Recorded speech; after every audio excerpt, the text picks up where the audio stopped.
Good morning, everybody. It's Lee Jennings, CXP Realty here in Seattle, Washington. I usually do this show with Rick Jansen. He's out with some family stuff this morning. So just wanted to hop on here for a few minutes and talk all things real estate. Yesterday was a huge day. It's prospecting in the morning, kind of my usual schedule, 8 to 11. And so yesterday morning, I set 6 previews.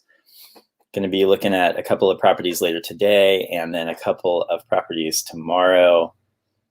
Just super productive day. And was thinking yesterday, I really want to talk a little bit about buyer leads. I know that I get questions all the time from folks who are getting into the business and also even from experienced agents sometimes about buyer leads and buying leads from Zillow and things of that nature. So I want to talk about that a little bit today, because when you are taking listings and you are selling properties, you oftentimes will come across buyer leads and, a buyer who is looking in a particular area or what have you, and there are ways to leverage those. Another kind of pitfall that I see a lot of, especially newer agents fall into is they get into the business and somebody convinces them that they need to buy buyer leads through online resources, whether it be Zillow or Realtor.com or Market Leader. There are probably hundreds of companies out there that want you to buy buyer leads from them. And they are really expensive. I don't know what a Zillow lead costs these days. I think it depends on what market you're in and a lot of other factors. But, 50, 60, I've seen $80 a lead, which essentially what you're paying for is someone's name and their phone number and their email address. Don't fall into that trap. You don't need to do that. If you want to find buyers and work on buyer deals, you can go out, prospect, take a listing, and then leverage your listing to find buyer leads. And then if you find a buyer who's interested in purchasing that you're helping search, have them sign a buyer agency agreement with you. I see it all the time where you'll put somebody in the car and begin taking them around, and you'll either fail to pre-qualify them, fail to make sure that they're pre-approved, and then they may even, if you don't get a buyer agency agreement, they'll go and purchase through another agent. I've seen that over and over again. Essentially, my process with buyers is that I basically tell them, look, I'm going to advocate for them. I'm going to go to bat for them. And in return, I need them to sign a buyer agency agreement so that I can get in the ring with them and help them locate and capture the property that they want to buy. So just a thing on buyer leads there. I talk to agents about this all the time, and it's so funny. I mean, sometimes when you lose momentum or you don't have enough in your pipeline, people want to fall back to purchasing buyer leads, and it's just a bad trap to fall into. You may get a few transactions out of it, but over the long term, you're going to be much happier if you develop the skills to become a listing agent. So that's just a thing on buyer leads. One thing I have done recently, and I do recommend, is if you have a buyer, let's say you find a buyer at an open house, let's say you take a listing, you hold the listing open, and you have a group of prospects come through, and you have a buyer that you locate through that means. By all means, go ahead and pull data out of Cole information or another source. RedX GeoLeads is great for this, or out of Vulcan 7. Pull data, and then you can actually do a slide broadcast, ringless voicemail to a group of folks in a neighborhood where you have a buyer that is looking to purchase. This is a great way to either find a property for that buyer and do a deal that way, or to find new listings. So this is something I leverage. I also do a slide broadcast around properties that I'm going to be holding open, whether it's for myself or another agent, and that just brings a lot more traffic, into the open house. And this technology is out there, use it. So by all means, if you want me to, and if I can provide you with a tutorial on how to do that, I'm happy to do that. I don't want to go through it now, but anybody, reach out to me, happy to go over that process with you, because that is a great way to leverage the buyer traffic you do have and actually be a resource to the folks you're working with. A lot of agents just simply won't do those things. Those are sort of guerrilla warfare tactics, and A lot of agents just won't go the extra mile to actually do that for you. And I did find several deals last year doing that, and I'm doing it this year as well.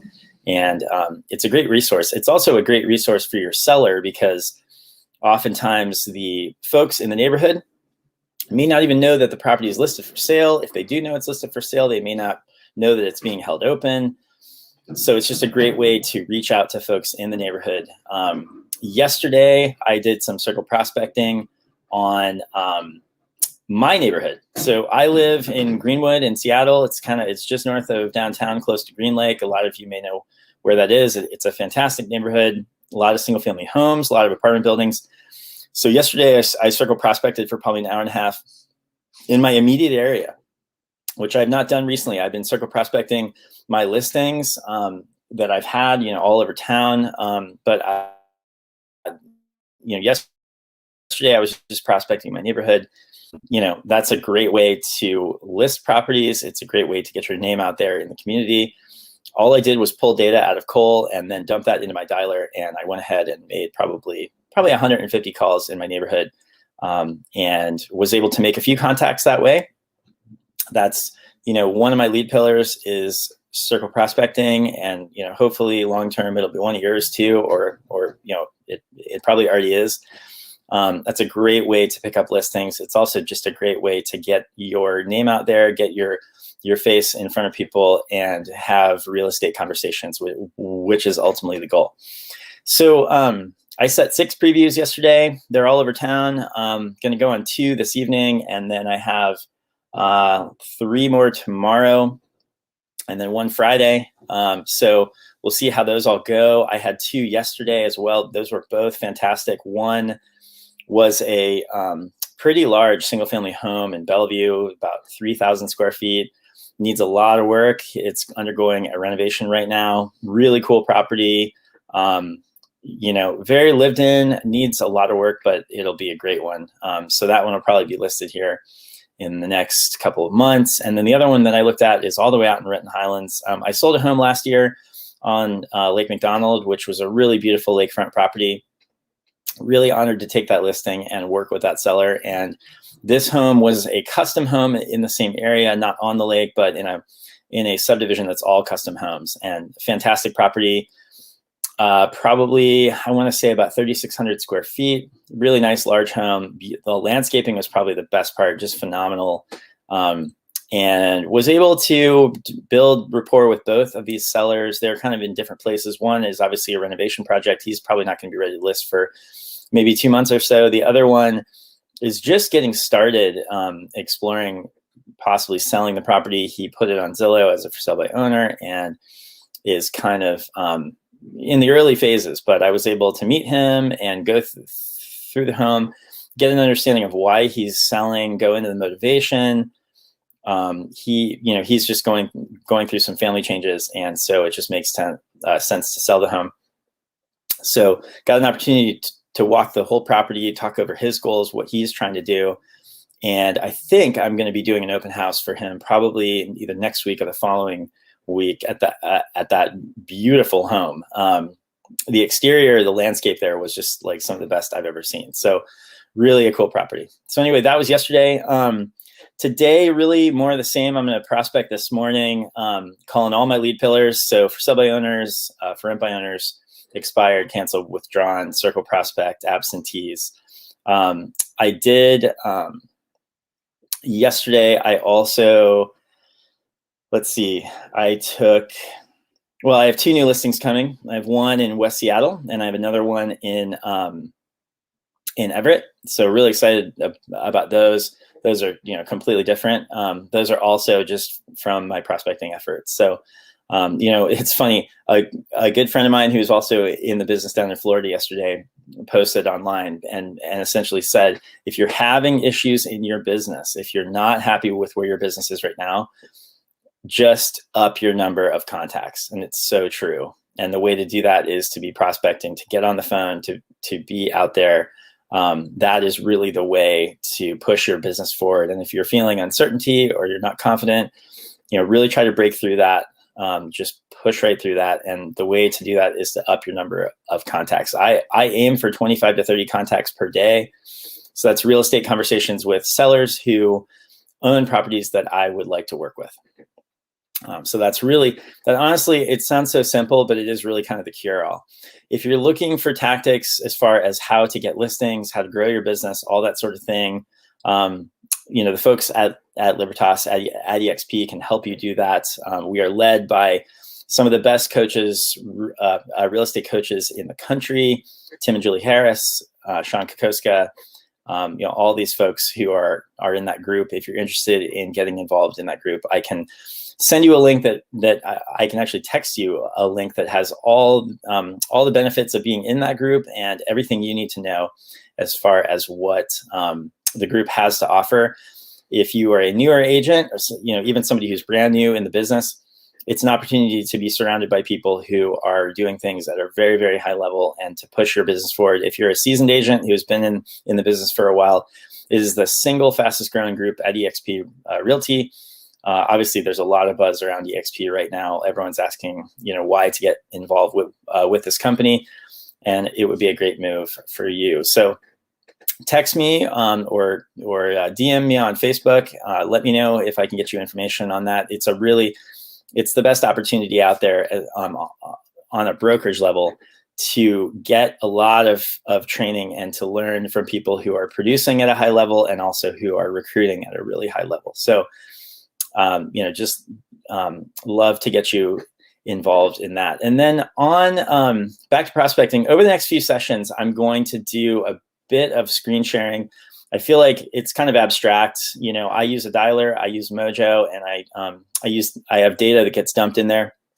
I'm going to go through a call session, and just kind of talk over how I go through that process. I essentially pull contacts out of there into my CRM as I'm going along. So I'll have a 3-hour session, and then I will typically make anywhere from, let's say, 10 to 30 contacts. I'll pull all those contacts into my CRM, and then that's my follow-up at that point. And then if I meet with somebody, like yesterday, I met with 2 sellers. Today, I'm meeting with 3 more, and then tomorrow I'm meeting with 2 more. I'm going to take them and put them on a follow-up plan after that as well. As they say in this business, the fortune's in the follow-up. Most agents don't follow up at all. And the ones who do typically follow up maybe once or twice. Most prospects will not sign a listing agreement or will not do business with you until you have followed up between 7 and 12 times. That's just an industry statistic, and it's pretty sobering. So if your follow-up game isn't there, there are some great resources out there to get that dialed in. I use a very simple system. I typically call on Mondays. I will do an email on Wednesday, and I'll text on Friday to folks who I've already met with, who are considering listing with me, or who are trying to sell on their own, or maybe they were listed before and they're kind of evaluating their options. If I've met with them, if I've physically met with them and I've seen the property, I'm going to follow up over that time frame, over several weeks, and just really come from a place of service. So I'm not always trying to get the business. I am mainly trying to see if there's ways that I can help them. Like yesterday, I'm going to do an open house for this gentleman who has his home for sale by owner. I'm also going to do a flyer for him, just to help him communicate what the property offers. I feel like oftentimes sellers just don't even know how to put that information together in an intelligible manner, so buyers can really understand what the property offers. It's just one of those things that sellers, it's very abstract. Most of them have never used anything like Canva or something like that. Most of them have never marketed a property on that level, and they don't even know what to include. So sometimes do those for folks, and I just try to come, again, from a place of service. You serve before you sell.